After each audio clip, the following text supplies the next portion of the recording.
Los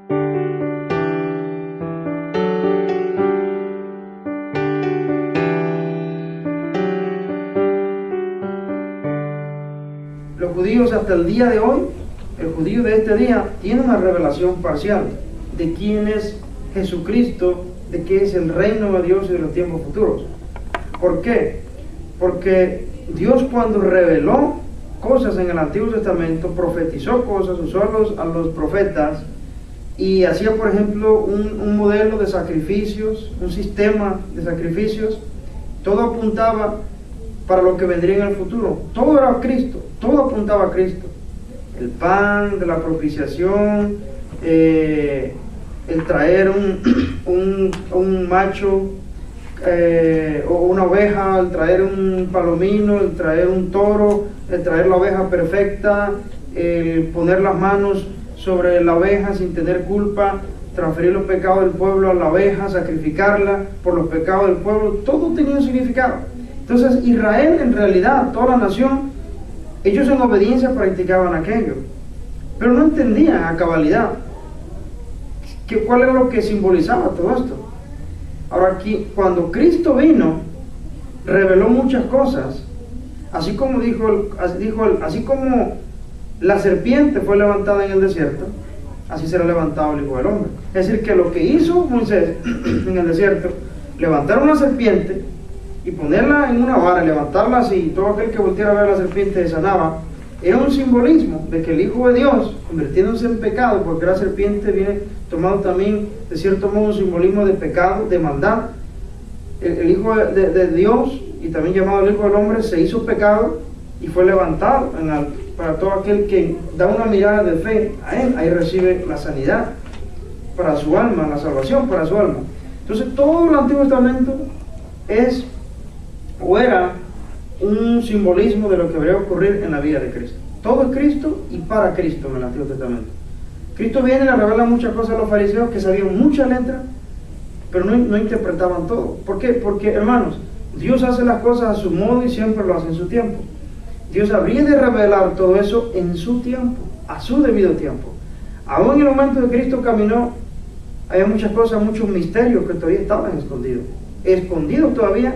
Y la Biblia, si usted lee el libro de Romanos, por ejemplo, el apóstol Pablo está en repetitivo por aquí y por ahí hablando de misterios. Y más adelante, si usted se pasa a otro capítulo y vuelve a hablar de misterios misterios escondidos, misterios que Dios hoy está revelando, como misterios que mantuvo Dios oculto por tiempos pasados. Siempre habla de misterios. Hubo un misterio desde el Antiguo Testamento hasta que Cristo resucitó. Cuando Dios llama a Pablo, se vienen a revelar recién aquí, a través de Pablo. Y Pablo tuvo el privilegio de ser un vaso escogido de Dios para revelar muchas cosas que estaban escondidas. Por ejemplo, una de ellas, Israel no tenía ni la más mínima idea de que Dios tenía contemplado desde los tiempos antiguos también salvar a nosotros, que no somos judíos, a los gentiles. Israel no tenía ese entendimiento. Pero cuando el Señor Jesús le dice a Ananías, porque es necesario que yo le enseñe a este hombre, a Pablo, cuán es necesario que padezca por mi nombre, tenía que enviarlo a los gentiles, iba a padecer por nombre de Jesús. Entonces, ahí se estaban revelando recién muchas cosas. Y hoy entendemos, por la palabra en el Nuevo Testamento que tenemos, todos esos misterios que Dios nos vino a revelar. Satanás mismo tampoco no sabía. Satanás no sabía exactamente cuál era el plan de Dios. Menos que Satanás se rascó la cabeza muchas veces pensando, pero ¿qué significará este salmo? ¿Pero de quién habla? ¿Será que el salmista habla de sí mismo o habla del que habrá de venir? Muchas cosas Satanás no la entendía. Y ni siquiera sabemos si cuando tenía a Jesús frente, realmente entendía lo que significaba, o la ruina que significaba para Satanás la presencia de Jesús. Satanás es tan malvado que aún sabiendo que Jesús era el Hijo de Dios, el Dios encarnado, se atrevió a tentarlo. Y si Satanás se atrevió a tentar a Satanás, imagínense, Satanás se atrevió a... ¿Cómo que Satanás? Satanás atrevió a tentar a Jesús, ¿cuánto más se atreverá a tentarnos a nosotros? Y cuando digo Satanás, no necesariamente él como persona, sino cuando digo Satanás nos referimos a todo su reino. Porque cuando un demonio, uno de sus secuaces, nos tienta, es el reino de Satanás. Entonces podemos decir Satanás, aunque quizá Y digo, más seguro que usted, nunca en la vida Satanás ha estado delante de usted. O más seguro que Satanás se la pasa en lugares más estratégicos para él. Él se sienta allá en los casinos de Nevada, donde están los millonarios jugando millones de dólares. Posiblemente va y en las grandes peleas de boxeo, él ahí está tramando cosas, transeando en la FIFA, transeando los directores para arreglar el campeonato, un montón de cosas, en las reuniones principales de los líderes mundiales, que va a tener un alcance a nivel mundial. Él allí está hablándole a los líderes, poniendo cosas maliciosas. Está con aquel cantante que es, por ejemplo, conocido a nivel mundial, que él mismo le dio fama, lo tiene como vocero, frecuentemente lo visita, le susurra al oído, le dice esto, lo incita a hacer muchas cosas.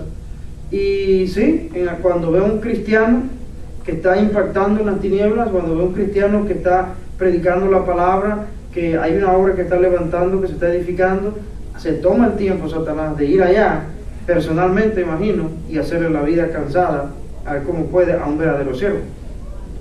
Pero no, yo dudo, la mera verdad yo lo dudo, que Satanás tome el tiempo. Un hermanito que apenas que lo más que hace es orar 3 veces al día en el desayuno, en la comida y en la cena, y no le representa un peligro de nada. No, fíjate, no perdamos tiempo en eso. Ese no me preocupa tanto. Me preocupa aquel, me preocupa ese ministro predica duro, y ese ministro de veras que representa una amenaza para nuestro reino. A ese quiero que lo canse, a ese quiero, porque ese no se anda con rodeos, ese predica la verdad, en ese verdaderamente está Dios.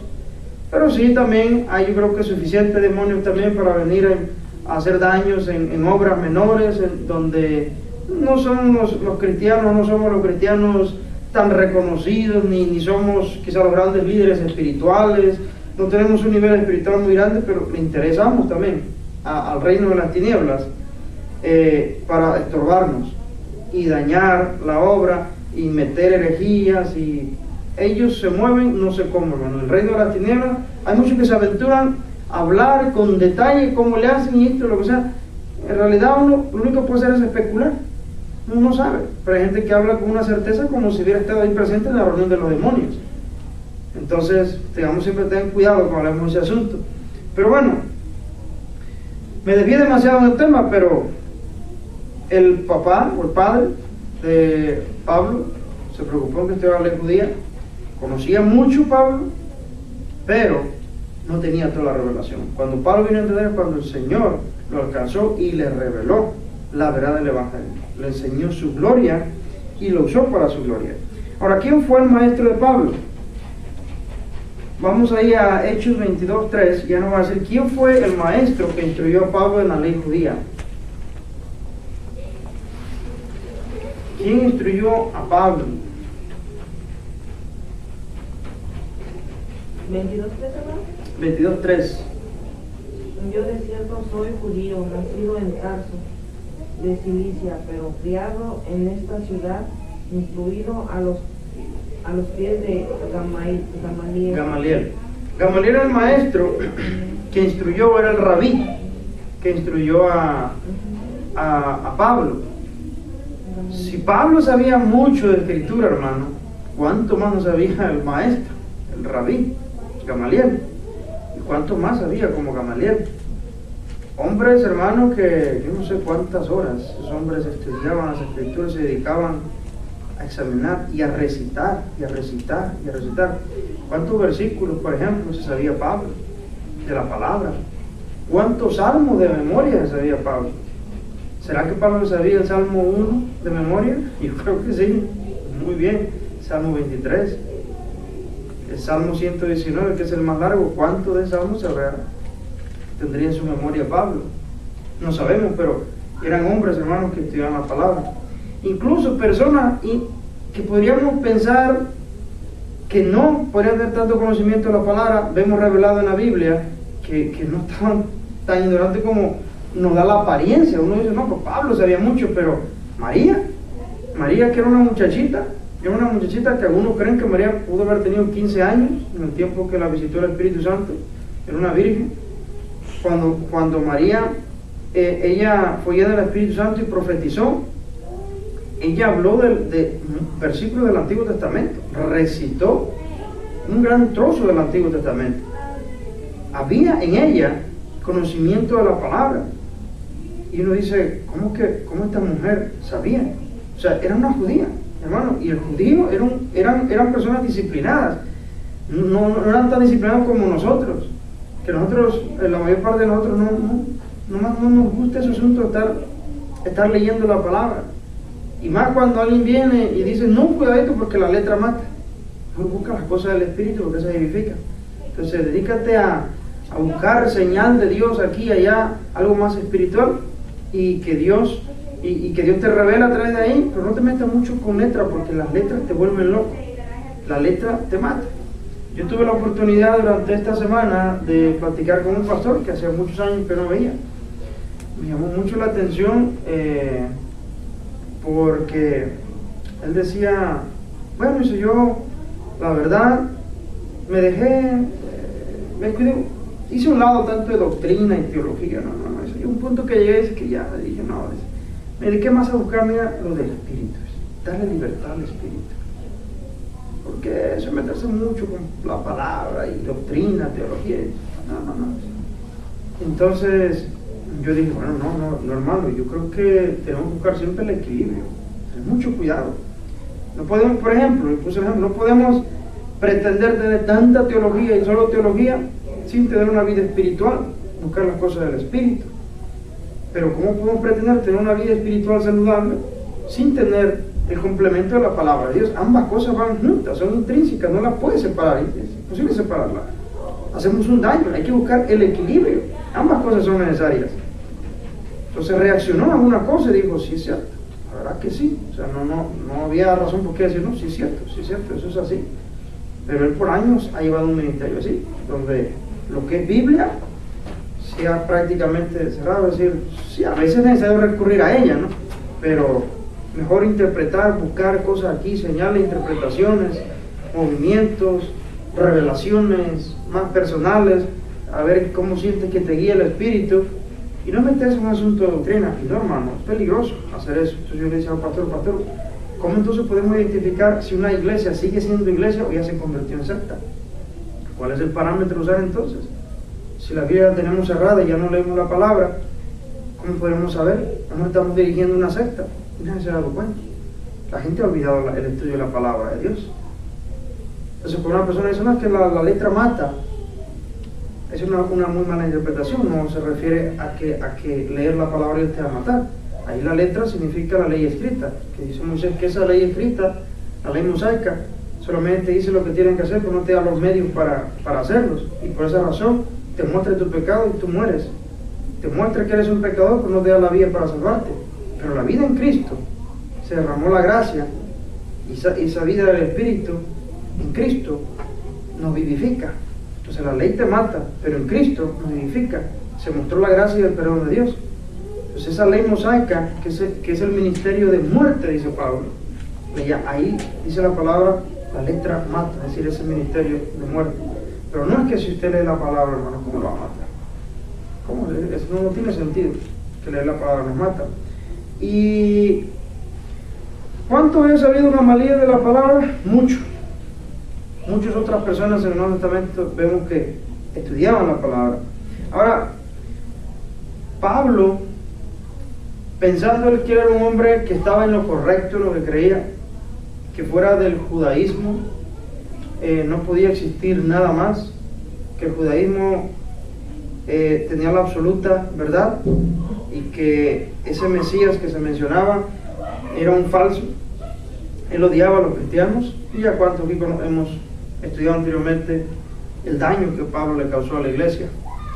Persiguió a la iglesia, mató cristianos, hizo bastante daño por su ignorancia, pero Dios tuvo misericordia de él y lo alcanzó. Y hemos leído en el capítulo 9 de Hechos, cuando él iba camino a Damasco, cómo el Señor lo alcanzó, cómo Dios mismo, Jesucristo, se le reveló, y él ahí tuvo una conversión. Entonces, estudiamos semanas atrás, camino a Damasco, Pablo respirando un aire de amenaza.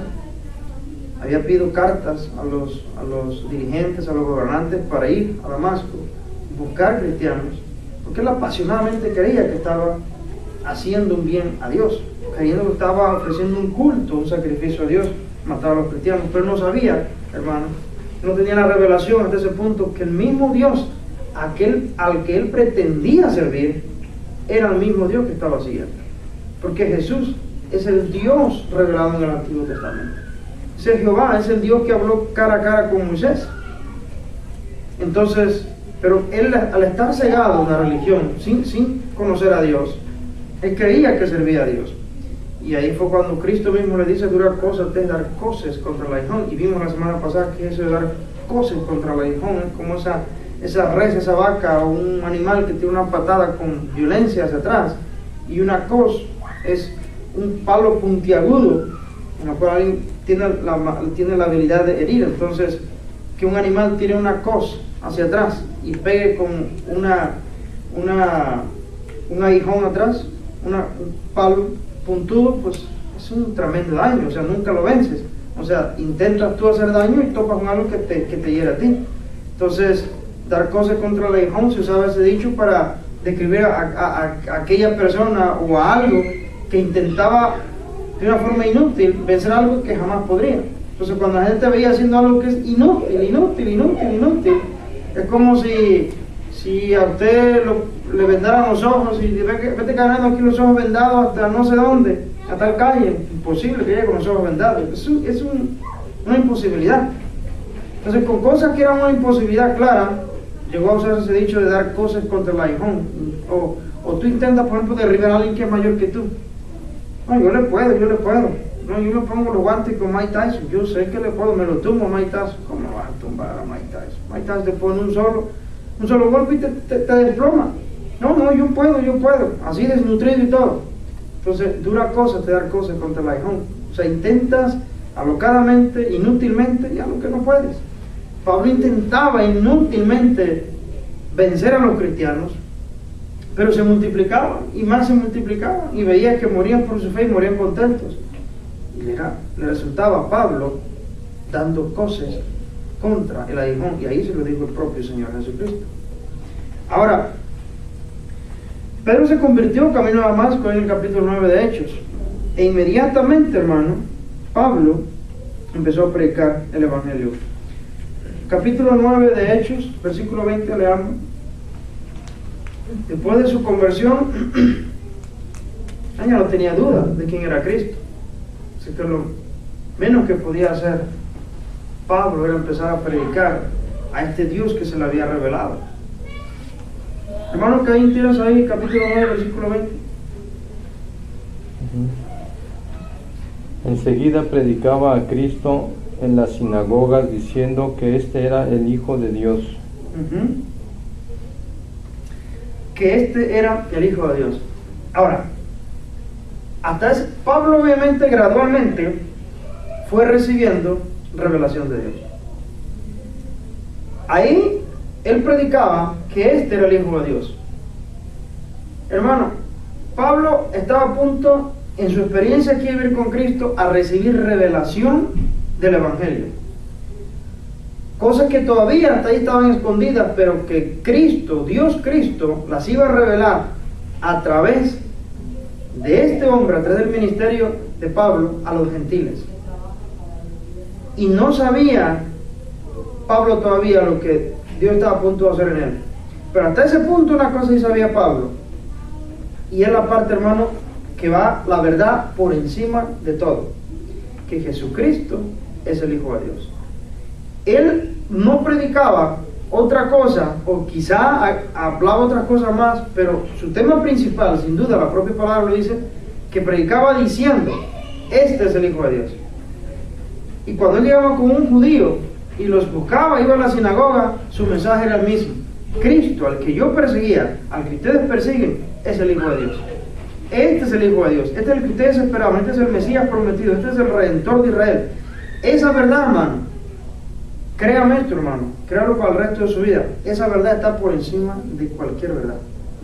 Las demás cosas que predicamos en el Evangelio son también importantes, pero si esta verdad de que Jesucristo es el Hijo de Dios, el Redentor de nuestras almas, Dios mismo encarnado, hermano, las demás verdades no tienen ningún sentido. Es por eso, hermanos, que somos tajantes, directos con las cuestiones de sectas. Cuando una secta viene, hermano, y tiene una vida moral estupenda, un mormón tiene una vida moral, hermano, buenísima. Un mormón, normalmente usted va a su casa, son personas ordenadas en sus casas, son limpios, son ellos muy sociables, se tratan muy bien.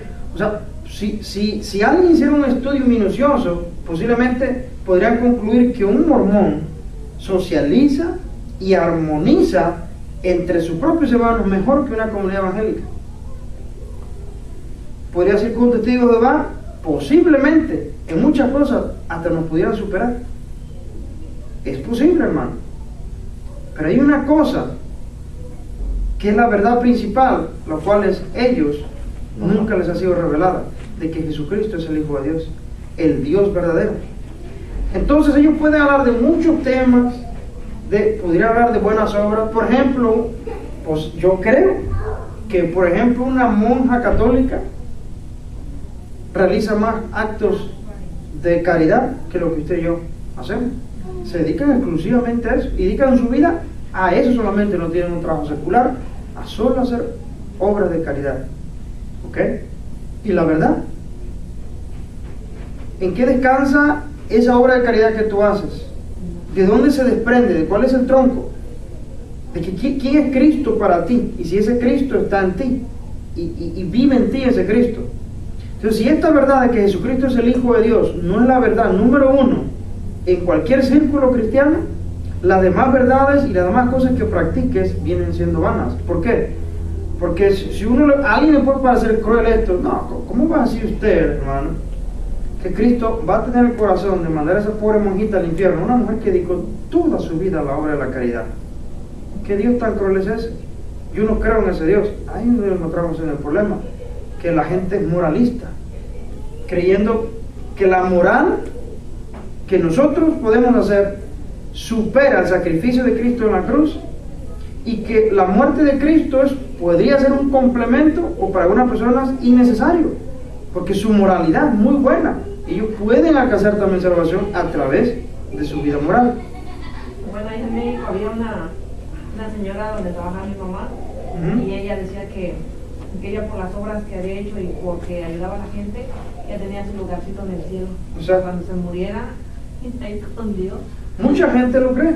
Ahora, hermano, lo más triste es que una persona que se llame cristiana y aún no comprenda la gracia del Evangelio de Cristo, que confíe todavía en sus obras, de que cree que lo que está haciendo es para llegar al cielo. Pero ella no era cristiana, era católica. Exacto, sí, te entendí que no era cristiana. Pero lo más triste es cuando una persona que se dice cristiana le atribuye a sus obras poder salvífico. Eso es lo que se llama legalismo, hermano. Es legalismo crudo. Cuando usted llega a una iglesia legalista, hermano, es donde ellos viven bajo unos regímenes tan estrictos, hermano, donde se te prohíbe casi todo. La mujer, no te pongas esto, ni te cuelgues esto, ni te atrevas a echarte ese perfume, y la falda y el vestido tienen que quedar hasta aquí, no, y cuidado con que te cortes el pelo, uy, esa pintura, no, y los labios no te lo pintes. Esa es una serie de cosas. ¿Por qué? Porque al fallar en una de esas, tú ya te vas al infierno. ¿Cómo piensa mi hermana que vas a ir al cielo? Y si Cristo viene y te encuentra con un pantalón, o si te encuentra con ese pelo cortado, más te vale cuando Cristo venga y ya te haya crecido lo suficiente el pelo, pues no te queda. Entonces, todas esas cosas para ellos tienen poderes salvíficos. Entonces, nada que ver con el Evangelio verdadero, hermano. Obviamente que una persona que ha sido regenerada por el Espíritu Santo busca agradar a Dios en todo eso, pero nada de lo que él hace o deja de hacer en su vida espiritual le quita o le pone a su salvación que Dios le ha dado. Carlos. Eso que usted dice, brother, ese sí se veía en el Antiguo Testamento, de que sean legalistas, que no tenían que tener pelo corto, de que no usaran pinturas, o eso ya es legalista de los pastores. Bueno, mira, hoy en el Antiguo Testamento, hablemos primero del Antiguo Testamento, Dios dio órdenes a Israel, ¿okay? Les dio 3 leyes. La ley, y lo estudiamos en el antiguo, en Gálatas, cuando estuvimos allá en otro templo, en Túnez. Israel tenía 3 tipos de leyes que Dios le había dado: la ley civil, la ley ceremonial y la ley moral. ¿Okay? La ley moral sigue vigente hasta el día de hoy, sigue siendo pecado matar, mentir y todo lo que la ley dice que no hagas. ¿Okay? Dios es un Dios de moral, tiene moral. Seguirá siendo pecado allá en el cielo si alguien intenta mentir. Siempre será un pecado eso. Y he dicho muchas veces, la ley moral no llegó a existir ahí en el monte Oreb, en el Sinaí, cuando dieron las tablas a Moisés. Ya siglos antes, hombres temerosos de Dios sabían que adulterar era un pecado. Job decía: he hecho pacto con mis ojos de no ver a una virgen, no es una virgen. ¿Quién le dijo que ver eso era malo? ¿Quién le dijo a José que si accedía a las pretensiones de la esposa de Potifar estarían corriendo en un pecado delante de Dios? Porque ya había esa moral en el corazón, y esa moral ya la traemos por dentro, conozcamos o no conozcamos la ley de Dios. Nuestras conciencias nos acusan, nos defienden nuestros razonamientos, y a Israel se le dio por escrito la ley moral, pero también se dieron leyes ceremoniales, las cuales simbolizaban el sacrificio de Cristo. Pero en la ley civil, Dios le decía a Dios, Dios le decía a Israel, incluso hasta cuando tenían que los israelitas hacer sus necesidades fisiológicas, que tenían que taparlas, porque Jehová se caminaba en el campamento y no podía. Leyes muy estrictas. La mujer, si estaba en su periodo menstrual, todo lo que tocara era inmundo. Era una serie, hermano, de leyes para el esclavo, leyes para la comida: no te comas esto, ¿verdad? Y de su soberanía sabía cómo hacía eso. Resulta que ahora que sabemos un poco más de cuestiones de nutrición, vemos que todas esas cosas que Dios le restringió a Israel, como el marisco, el puerco, son las cosas más dañinas para nuestro cuerpo. Dijo: no comas esto, pero sí come esto, ¿no? Pescado que tenga aletas, camas, y que tenga la pezuña así, hendida, que incluya al venado, a la res. Estas sí, pero estas no. Ahora, eran leyes civiles, hermano, para Israel. Pero más sin embargo, en el Nuevo Testamento, si alguna persona en ese tiempo quiera optar por un estilo de vida, si no como esto, no como aquello, está muy bien, pero no le puedes atribuir poderes salvíficos. Si una iglesia hoy, por ejemplo, dice: bueno, nosotros así nos hemos criado y no tratamos de consumir esto. Bueno, en el Antiguo Testamento a Israel se le prohibió, pero si ellos dijeran de esta forma, pero sabemos, por ejemplo, que eso no nos hace ni mejores cristianos, porque no comemos, simplemente por cuestiones de salud y por cuestión cultural. Ya si nos criamos en nuestra cultura cristiana, no consumimos marisco, pero hermano, eso no nos abre la puerta del cielo. Yo le aplaudiría a un cristiano que eso, hermano, tienes una sabiduría tremenda, sigan con eso. Cualquier iglesia se le puede permitir que tenga sus tradiciones siempre y cuando no violenten la palabra de Dios. Ok, y aquí no consumimos res ni puerco en esta iglesia. ¿Por qué? No se nos hace saludable. Muy bien. Y además ni los israelitas tampoco lo comían, pero tenemos bien entendido que eso ni nos hace mejor cristianos. Eso no nos salva ni nos quita, ni nos hace más salvos ni menos salvos. Bien, es un asunto nomás acá, cultural entre nosotros, algo en nuestra sociedad. Pero el problema es que las iglesias legalistas de hoy dicen: no te pongas esto, mujer, porque la Biblia dice en el Antiguo Testamento, eso no tiene nada que ver contigo ya. Eso fue para Israel.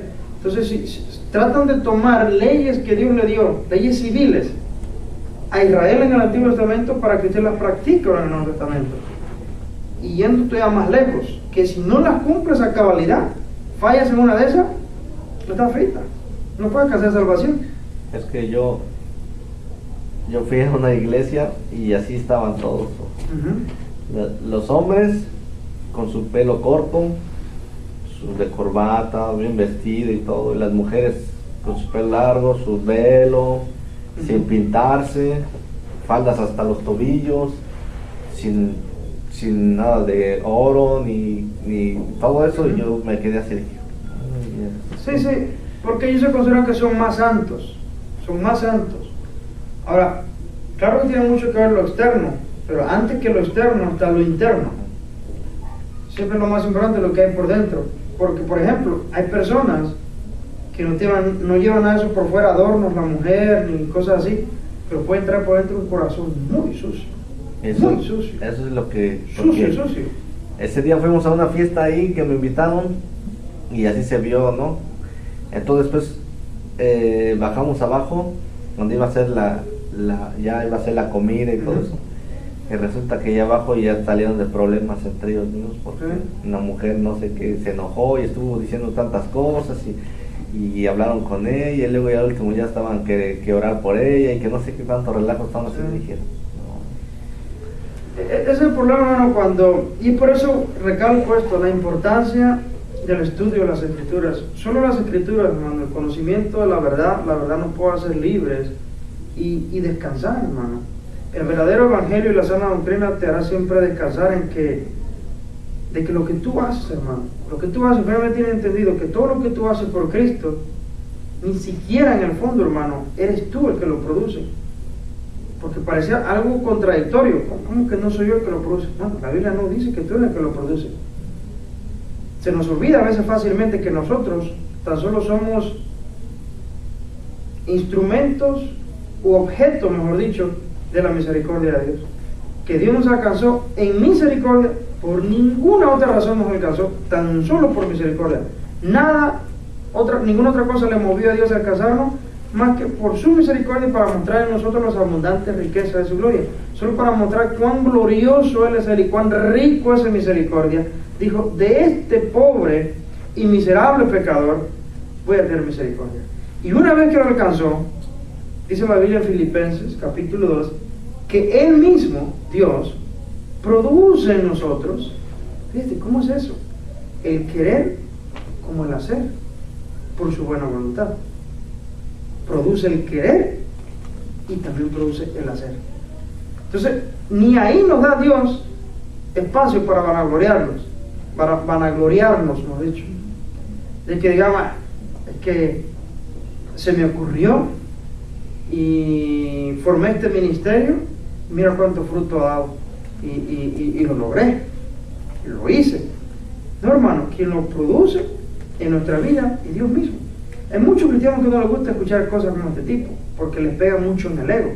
Ese cristiano que se atribuye demasiada justicia a sí mismo y que se cree que en el fondo, aunque pudiera hablar de mucha santidad, de mucha pureza, sí, él habla eso, pero de él es como que, bueno, yo ya hice su parte ya, pero ya me dejo solito. Todo lo que tú ves en mí es por mi esfuerzo, es por lo mío, por lo que yo produzco, y se nos olvida, hermano, se olvida a una persona así, que en su misericordia Dios todavía sigue detrás de nosotros, detrás del telón, haciendo todo sin que nosotros nos demos cuenta. Él produce el querer como el hacer, por su buena voluntad. Por ejemplo, a veces nos preocupamos demasiado de cuál será la voluntad de Dios en esto, cuál será la voluntad de Dios para esta cosa. Quizá en otra ocasión podríamos hablar en un estudio más detalladamente sobre eso. Pero a veces queremos hacer las cosas demasiado complicadas. Mire, hermano, la voluntad de Dios, para empezar, ya está reflejada en la palabra de Dios. Ya está reflejado. La voluntad de Dios, por ejemplo, una de ellas, vuestra santificación. Eso que ni qué, hermano. Y es la voluntad de Dios que prediquemos el Evangelio. No hay que preguntarle a Dios si Él querrá que hablemos el Evangelio. Ya la voluntad ya está expresa en la palabra. Pero las demás cosas, a veces queremos ser, y yo repito mucho esta palabra, y quizás a uno de veces se hace difícil asimilarla, cuando hablamos del misticismo. Queremos hacer todo místico.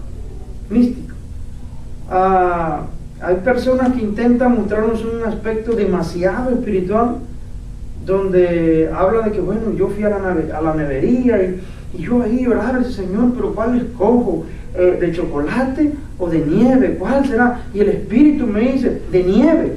Entonces, ya cuando salí a la carretera dije, Señor, ¿por cuál carretera le doy? ¿Le doy por el Highway 70 o le doy por el 64? Y el Espíritu Santo me dice, por el 64. Y le dije, Señor, ¿y de qué gasolina le echaré? ¿De la más barata, la de en medio, la cara? Y el Señor me dijo, échale de la de en medio. Entonces, queremos hacer todo místico, como que el Señor cositas así nos dice, todo así. Y no es así, hermano, no es así. Mire, Dios no te priva, ni me priva a mí, de que tomemos decisiones en nuestro libre albedrío. Dios no te priva de eso. En lo que es la voluntad de Dios, ya está expresa en la palabra. Ni le andes preguntando, ya está expresa. Vamos a tirarnos en días de ayuno y oración para ver si será la voluntad de Dios que evangelicemos a la gente del vecindario. Imagínate, ¿no? Vas a tú intentar hacer eso cuando tú ya sabes que es la voluntad de Dios. ¿Pero qué quieres que pase? La pregunta es: ¿qué quiere que pase? Que Dios descienda en una nube en ese momento y diga: sí, les traigo respuesta, traigo un ángel. Dice el Señor que sí evangelices. Que sí, que ya está ahí la palabra. No va a bajar un ángel a decirnos eso. La voluntad de Dios ya está expresa. Pero en otras cosas, hermanos, Dios no nos quita el libre albedrío de decidir. Mire, dice la palabra en uno de los salmos: deleítate en Jehová, fíjate, deleítate en Jehová, y Él concederá las peticiones de tu corazón. Hermano, hay una verdad tan grande que necesitamos nosotros rascarle. ¿Por qué? Cuando nosotros, hermanos, nos deleitamos en la voluntad de Dios y hacemos la voluntad de Dios. ¿Y qué es la voluntad de Dios? Bueno, en una clase que tengamos podríamos hablar con más amplitud. Todo lo que es la voluntad de Dios reflejado en la palabra. Bueno, si usted anda conforme a esa voluntad de Dios, ¿okay?, anda haciendo su voluntad, se está santificando, está predicando el Evangelio, está sumiso a Dios. Como digo, por ejemplo, el teólogo John MacArthur: si usted anda en la voluntad de Dios haciendo estas cosas, lo que la palabra dice, ¿quién cree que va a producir usted esos deseos que le nacen en el corazón? ¿Quién cree? Dios mismo. Dios. Y Dios te va a conceder las peticiones de tu corazón. Y él puso ejemplos demasiado prácticos. Él dice, por ejemplo, cuando él se iba a casar, él decidió casarse con fulana de tal. Pues, ella le gustó, le nació en el corazón, y con esta mujer se quería casar. Y Dios le concedió la petición de su corazón. Pero no hay que tirarse, por ejemplo, a ver, Señor, ¿será tu voluntad esto? ¿Y será tu voluntad? Y si este trabajo, o sea, a veces queremos ser demasiados místicos en ese aspecto, y a veces provocamos en otras personas una confusión de que, y agarré este trabajo, yo no sé si era la voluntad de Dios, me va a caer una maldición sobre mi vida porque no es la voluntad de Dios. Hermano, Dios no nos quita el libre albedrío. Usted se quiere ir de esta iglesia, quiere ir para otra, porque ya no sintió paz en el corazón y quería estar allá porque aquí se sentía incómodo y porque sentía que estaba secando espiritualmente, váyase a otra iglesia. No sé, la decisión que quiera tomar, Dios no le priva, hermano, de que tenga ese libre albedrío. Si usted está en la voluntad de Dios, haciendo la voluntad de Dios expresa en la palabra misma dice: deleítate en Jehová y Él concederá las peticiones de tu corazón. Ahora, sigamos, porque eso no encaja del todo en el tema de hoy. Pero Pablo predicaba que este era el Hijo de Dios, ¿ok? Y esa verdad está por encima de todas las verdades.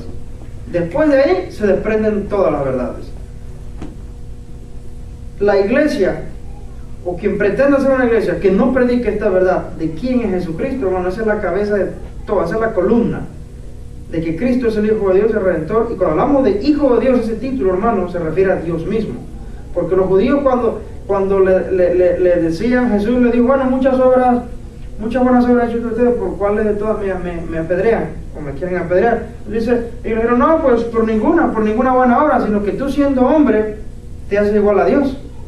Porque Jesús decía que era el Hijo de Dios.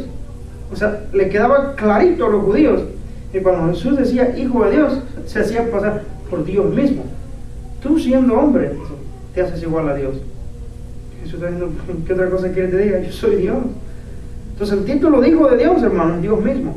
Entonces, en cualquier iglesia que usted vaya, hermano, mire, yo conocí un pastor, me voy a tener solo un poquito, que hay una iglesia que está aquí en Memphis, que viene de una secta de México. Es una secta que ya está propagando por muchos lugares, y hay una aquí a Memphis. Usted va a una iglesia, hermano, de ellos, y usted se mete a hacer el culto, usted puede decir: no, aquí hay bendición. Mire, si usted es de esos que se dejan llevar por la vista y por lo que se ve y cómo suena, usted fácilmente dirá: aquí está Dios, aquí se mueve Dios, aquí definitivamente este es el verdadero pueblo de Dios, aquí hay esto, aquí sí hay señales. Ahora ve la verdad entre comillas que predica, la verdad que debe ser la columna de todo, de que Cristo es Dios. Esa verdad está por los suelos. No, para ellos es un ángel solamente, es el Hijo de Dios, un Hijo de Dios enviado, pero no es Dios. Entonces, pues yo lo siento, cuando usted escucha eso, usted tiene que retroceder y decir: no, quédate con tu movimiento y todo, yo nada que ver con ustedes. Porque si Cristo aquí entre ustedes no es Dios, el Dios encarnado, yo no tengo nada que hacer con esta obra. Yo huyo de ustedes. No, pero hermano, pero tenemos también buenos momentos de oración, tenemos buenos momentos de convivencia. Mira, se manifiestan unas sanidades.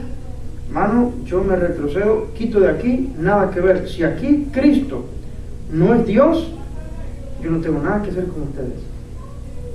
Pero si usted es la persona que tiene la tendencia de que se deja llevar por las emociones y lo que ve, lo que sucede, y porque grita y esto y lo otro, y habla muy bonito, y esta habla muy espiritual, lo que sea, pero Cristo no es Dios ahí, sino que es un diosecito con D minúscula, es una secta. Es un círculo de herejías del cual usted tiene que vivir.